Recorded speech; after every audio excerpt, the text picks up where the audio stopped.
An airbrush brand that's really been growing on me over the last 5 years is the Creos line by Mr. Hobby. Now, I own a few of their airbrushes already. I like them all, but this one had a few features that I was interested in, so I decided to pick it up. This one is the PS-267. Before I go any further, this is very important. Just like all my other airbrush reviews, I purchased this one with my own money. I bought this one about a month ago on Amazon. I saw that it was only $80, so I had to pick it up.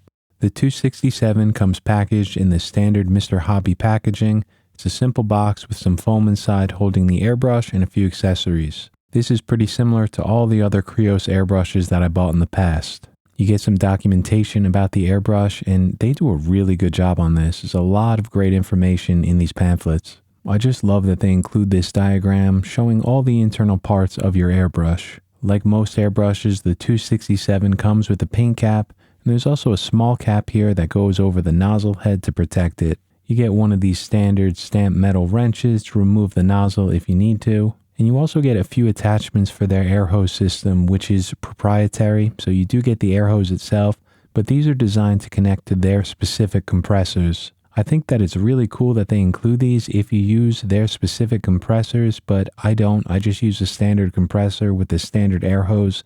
So these really don't have any purpose for me. But I am curious to know if anyone watching this owns a Mr. Hobby compressor and actually uses this air hose system. Now, the price on these Creos airbrushes is already pretty amazing, but I do wonder if they could sell the airbrush without these accessories, without the hose and these adapters, and maybe sell it at a lower price. But either way, we're here to check out the airbrush, not the accessories, so let's talk about it.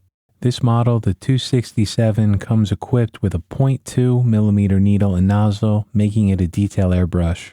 With that smaller nozzle size, the airbrush is going to be putting out a lower volume of paint, making it a great one for small, detailed work. The airbrush comes with one of these cool-looking crown needle protecting caps, which is a nice touch. The airbrush will work just fine with this cap on or off, but if you're just starting out, if you're new to airbrush painting, I recommend leaving this on just to protect that needle tip. It has a pretty large paint cup. This one holds 10 milliliters of paint, and the finishing inside this cup is also very nice. It's very smooth, no burrs, no imperfections in here. The rear handle is simple. It has a nice, clean design to it, and on the back here, you do have a needle limiter. These can be very useful if you're just starting out. You could screw this to a certain point, and it'll prevent you from pulling the trigger too far back so you don't spray too much paint.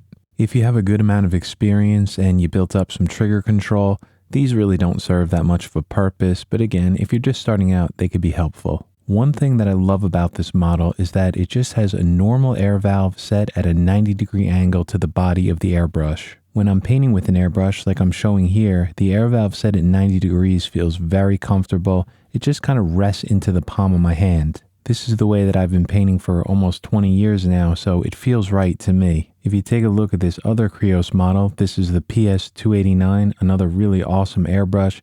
You can see that this air valve assembly is kind of like slanted backwards. This is probably just me, but I find this to be pretty uncomfortable, and the more I paint with it, the more I dislike it because it kind of feels like the airbrush is kind of tilting forward on me. I know that some people really like this angled air valve. To me personally, I'm not really a fan of it. I much prefer one set at a 90-degree angle, but I do think that more options is always a good thing. Everyone's going to have their own subjective preferences, so it's nice that you have the option to choose.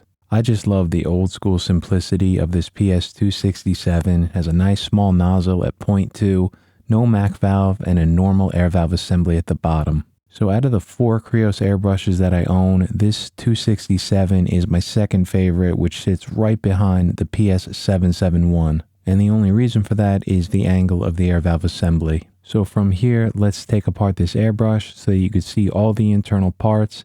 After removing the rear handle, I'm going to unscrew this needle chucking nut and then retract the needle. You'll see this screw right here, which Mr. Hobby calls the needle spring case, and you could adjust the tension on the trigger by how far down you tighten this. You could adjust this to your liking, but I always recommend keeping this on the tighter side just to form a better seal between the needle and the nozzle. Once I remove it from the airbrush, you'll see that it consists of 3 parts: the needle chucking guide, the spring, and the spring guide or the housing. And this is identical to the design that you'll see in Iwata airbrushes like the Eclipse. Once the needle and the spring assembly is out of the airbrush, we could lift the trigger right out, and this is very similar to the Eclipse design. It lifts right out of the body of the airbrush, and at the bottom you have that small piston which presses down on the air valve below it. Just a quick note, at the bottom of the trigger pad you'll see this small groove cut out. This always goes toward the back of the airbrush so that when you pull back on the trigger, it sits flush with the body of the airbrush. The trigger pad itself is nothing new. It's that standard round one that you'll see on most Iwata airbrushes. It's very comfortable and a lot of people love it. Moving along to the front of the airbrush, I'm going to unscrew the nozzle cap here. It was just a little bit tight, so I'm using a pair of soft jaw pliers very gently just to help to unscrew it. The nozzle cap itself is very simple. This is what it looks like here. You can see there's no sort of holes to direct the airflow over the nozzle. But simple designs like this are always very nice when the airbrush sprays well, like this one does, as we'll see later.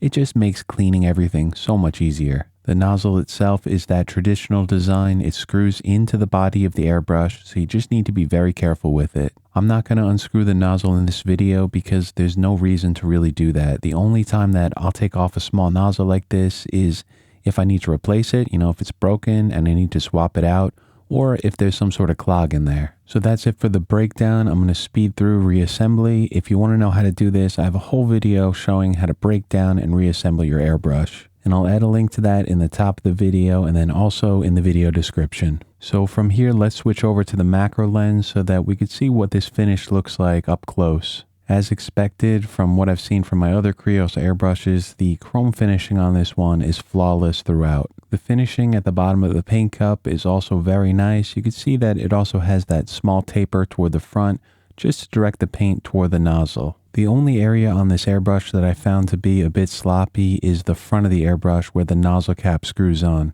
The machining on these threads is not so great, and they also added some sort of grease on here. I guess the purpose of that is to help form a seal with that nozzle cap. Unfortunately, I noticed that these threads and the nozzle cap do leak a fair amount of air using the soapy water test. I hate to see this on new airbrushes. This is screwed down all the way. I took it off and screwed it down again just to double check it, and you can see that it leaks a fair amount of air. Unfortunately, this is surprisingly common in some airbrushes. There is a way to fix it. You just grab some beeswax, add it to the threads, and screw it down. I'll have to do that in the future for this airbrush. I'm sure it'll fix it, but for now, I just want to show the way that I received it. But besides that, I would say that the build quality and the finishing on this airbrush is exceptional, especially at $80 US. The nozzle and the needle tip are also perfectly aligned and centered within the front of the airbrush, which is obviously very important for it to spray correctly. So let's move along to some of the spray tests. The first thing I'm doing here is checking the trigger response or the paint response rate. You can see I just pull my finger slightly back and I'm getting paint at the same point. I've seen this from all other Creos airbrushes. The trigger control and the response rate of the paint is outstanding. So to me personally, this response rate is right up there with Iwata and Badger, really as good as it gets. And then for writing out letters, I'm writing out airbrush test here, and the airbrush was spraying great. I noticed about halfway through, it just built up a little clog. And of course, that's no fault of the airbrush. This happens from time to time with every airbrush. It's just some small particles of paint build up and begin to clog the nozzle. So off camera, I flushed everything out, added some new paint in, and it worked absolutely amazing. The control rate feels pretty much identical to Iwata airbrushes. This is what I love to see in any airbrush. Just very easy to use and very easy to add paint where you want to. And then for painting thin lines, this airbrush is excellent. That 0.2 is just going to help give you a lower volume of paint, giving you some better control to get in some of those small details. You could paint a fine line with pretty much any airbrush 0.5 or smaller just by holding it close to the surface. And you can see here with this one that I was able to paint it thinner than a human hair. I have an old paintbrush here, so I'm just going to pull off a few hairs, and you can see here that the airbrush line is just as thin, if not thinner, than these paintbrush hairs. And then finally, moving on to a real-world painting test, I use an airbrush to paint art, to paint pictures. I've been working on this portrait, still in the early stages, and for everything so far, I've been using an Iwata Micron, which is my favorite detail airbrush. So I decided to switch over to the PS-267 just to see how it compares. I'm working on some skin texture on the right side of the painting here, And this airbrush sprays very, very well. It's exactly what I expected from this brand. It felt very comfortable to use and no surprises with the handling of it. It didn't spit any sort of paint and the trigger response was spraying at the same point every single time. Just what I love to see. When you switch over from a Micron, you definitely feel the higher airspeed in this airbrush. You definitely feel some of that turbulence blowing off the canvas. And so to me, even though this is a detail airbrush, it reminds me a lot more of a general use airbrush. I think it's closer to an Iwata Eclipse than it is to an Iwata Micron. But because of that smaller 0.2 nozzle, it does put out a lower volume of paint compared to a general use airbrush like a 0.35. So it's going to be a little bit more geared toward that detail work. And in the hands, painting with this airbrush, it just felt so comfortable to me. I love that traditional 90-degree angle air valve at the bottom of the airbrush. And that simple round trigger pad is very comfortable to work with. It's what I've been using for years. It's not my favorite ever made, but it's one that I definitely appreciate using. And so for $80 US, the price that I bought it at, this is an airbrush I would definitely recommend. You're not really going to find this build quality at this price point. It sprays great, it atomizes the paint beautifully, and it's just all around a very nice airbrush. I don't think it's perfect. I don't think any airbrush is perfect, to be honest, but if you're looking for an airbrush that's a little bit more geared toward detail work and you're not looking to pay that much, this is a pretty good option. It's an airbrush that's built very nicely, and more importantly, it sprays excellent, and it comes in at such a great price point. So definitely happy I picked this one up. Very happy to add it to the collection. As always, thank you all so much for watching. I hope all of you have a great week, and I'll see you back here next Friday.